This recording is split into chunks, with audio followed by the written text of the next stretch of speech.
I might be a little nervous, a little anxious at first, but Yeah, hopefully, I could find my spot there, fit in, hopefully meet some of you guys that might be watching this or future classmates I have, build connections, network like I kind of talked about at the ending of the last episode. So, yeah. yeah, bro. Like for me, speaking on being nervous around people, um, for me, whenever I go to work, I've always been around people. Like I'm an outish person. I'm an extrovert. Like I love meeting new people. I love talking to people, helping people out. So like for me, it's not. I don't think I've been affected. Like I talked about in the last, I believe in the interview that we had. I haven't really been affected by the COVID, other than I did lose my job at the beginning of this year or last year because of it. But apart from that, I've never really gotten it. I haven't really. I've been safe. I've been keeping myself good. Um, and then like for you, whenever you said you're nervous to go back to campus, this and that. Like, how do you think COVID has made it an impact on like how you meet people? Like, has it made you more nervous to meet people again, or like, are you gonna be good? Like, you know what I mean? Like, we Yeah, don't yeah. really think about that. Like before COVID, we were cool. We chop it up, say what's up. But now it's like you haven't really seen people in like 7 months, eight, nine, Right. 10, a year. So like, how does that put you in a spotlight? Because for me, I can go outside, I can meet people, I'll say what's up, uh, and I'll be safe when I do it. But like for Right. you, since you haven't really been around your friends in a minute and you trying to reconnect, how does that make you feel? I guess I can say it makes me, feel good to finally reconnect, but at the same time, it's a little bit odd because, these people that, like my friends that mean a lot to me, that's, helped me get through hard times, that's always been there for me since, I have friends since middle school I still talk to, since elementary school I still talk to, I met a few people at Eastfield I still kind of talk to, and, of course, high school friends, like those are the main ones. So it feels good to reconnect, but I feel like there's like a barrier or a wall because like we can talk on the phone or text, but I haven't seen this person, like literally physically seen them, caught a vibe with them, hung out with them, caught up with them, like for real, because you can, I can be honest, on phone or on text, but like there's a difference because like I feel like for instance with you, like we talk about stuff, some deep stuff, on the phone or text, but in Yeah, person, I feel yeah, like there's a connection there. Of course, we're catching the vibe kind of thing, and sometimes it even gets deeper than what we would talk about, on the phone or on text. Same thing with my other friends. Like, I haven't been to their house or been to their apartment like in forever, and I used to love going over there because, yeah, shout out one of my friends, Joe. Joe, one of my homies since high school. Yeah, it was his spot was always a spot because he has a little condo over there, a little not condo but a little townhouse over there in Garland, Richardson, my bad, Richardson. And that was always a spot. Like all that group of friends, we always used to go to his spot, hang out. They make music too. My friend Joe raps. Another one of my homies, shout out Nevers. He raps too. We all make music kind of thing. So every time we would meet up, we would catch up, get into some real deep conversations about what we're going through, where we're headed in life, what's going on with us, just catch up. And then eventually, we go get some food kind of thing and just hang out, and then eventually towards the end of the night, I feel like we're always trying to make something, whether it be going to find a beat or trying to create an idea for a song for them or going through music, making music, and we'll be up doing that like 1, 2, 3 in the morning kind of thing. Sometimes we stay up real late.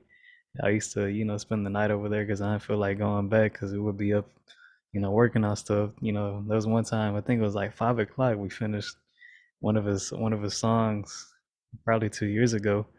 I was like, man, I do not feel like driving back home.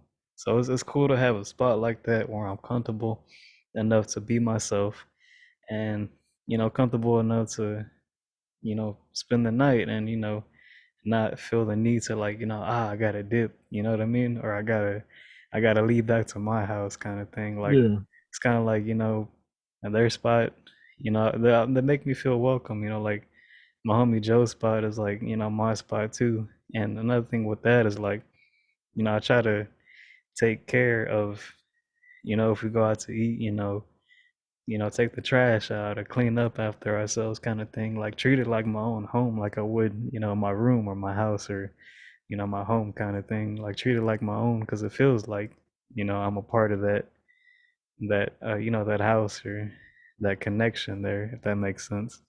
yeah, yeah. It's all about forming bonds, and like I mean, I totally get that, man. Um, I like I said, I like creating bonds. I like meeting people, and like that's how I met you, bro. You didn't really talk to me at work, you know. I said, "What's up? Oh Like, yeah, what's yeah. up, bro?" I And like forgot for about me, that. yeah. Whenever I met you at work, bro, you didn't even talk to me. You didn't even. So I came up to you, like, hey, bro, so what's up, bro? You play video games? Yeah, bro. I just bought like 8 video games from GameStop. Yeah, Yeah, the way me and Vic met is because like I always had like a passion for video games when I was like 18. That was my first job. So like every paycheck I get, I just buy video games. And like I remember every Friday or like what was it, every Thursday on my lunch break, bro, I go to GameStop and I come back with like 3 new video games. Like, hey, bro, I got to do man. pre-order. Yeah, Man, bro. rest in peace to Funko Land right there off of, I don't know if anybody's in Mesquite over there off of Gus Thomason and Town East. It was GameStop, but back in the day before it was GameStop, it was called Funko Land. And, I remember used to going to there when I was a kid. And, eventually it became GameStop, but they shut it down, what, like last year, maybe? And Yeah, now they it's just should. now it's just Yeah, they empty. shut it down like last year. There's no one. They got Game Trade, bro. But Game Trade over there. Remember about Yeah, AMC yeah. movie theater? Yeah, that it's been going strong. They've Yeah. been there a minute. Yeah, I used Yeah, to I used to go to Game Trade sometimes because they have more than just video games. They got Blu-rays, DVDs, CDs.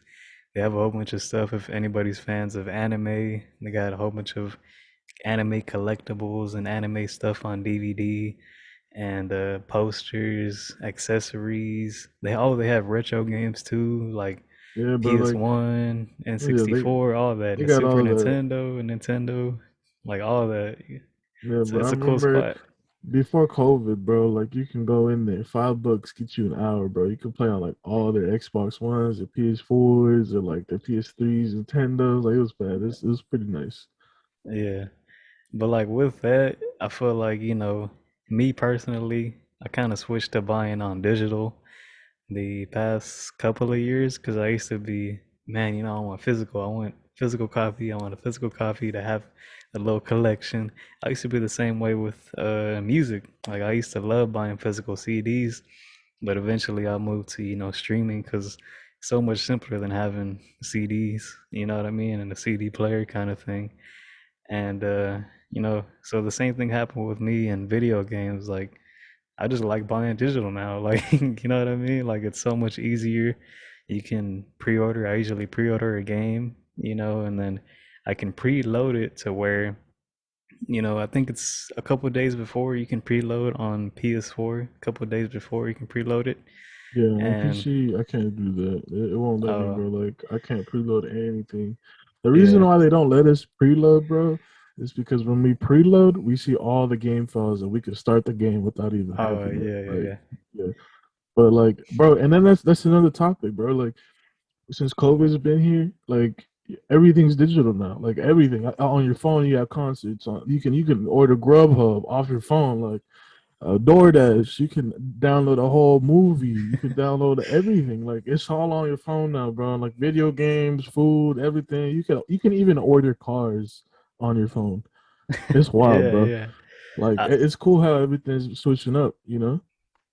Yeah, for sure. I do get some ads for that. I think one of them is called Carvana. I see that when I watch stuff on Hulu because I don't have the Hulu Premium, but I have the Hulu Basic. And I'm always seeing ads for Carvana, talking about you can get your car shipped to you in applicable states or cities or whatever. And they just literally, there was a video of them dropping the car off with one of those, was this one of those long bed Toes. trucks? Yeah, Not a tow truck, but like a long bed, just drop it off It was like it looks crazy. Like that's the future right there. So I wanted to talk a little bit more about video games because, of course, if you haven't noticed by now, that's one of our biggest passions right there. So if I could ask, man, what were some of the consoles you played growing up? Maybe when you were a kid, what was your first console? And what were your some of your favorite games as a kid or as a teen or currently, if you want to get into that? But yeah, man, like going back to like my first video games, I think I started out on the Nintendo NES. That's the one I started out on. You can find them refurbished online for like 150. And that's what I started out on. You know, I played Super Mario Smash, not Smash, but like Super Mario, Sonic the Hedgehog. I played like a bunch of those games, so it was cool. Just getting back into it. And then like that really started my line on what games I liked, what games I didn't like. You know, I didn't like RPG games. I couldn't get into like role playing games, so I stayed away from that. And then it was always Super Mario, Super Mario, Super Mario. And then the PlayStation One came out, bro, and that was popping. You know, Game Boy came out. You know, all I do is play Frogger. Frogger was my game, bro. You know, like I had to go up the mountains, dodge the meteorites, and it was my You're game, bro. talking on the Game Boy Advance, right? Frogger Uh, Adventures.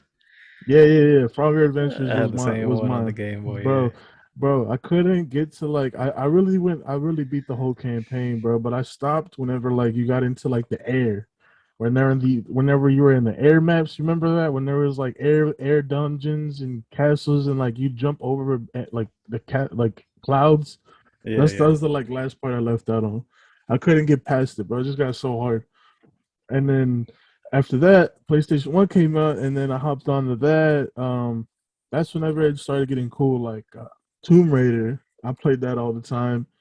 Um, After that, PS2 came out. I was always a PlayStation boy. You know, like forget Xbox, bro, because Xbox they came whenever PS3 came, bro.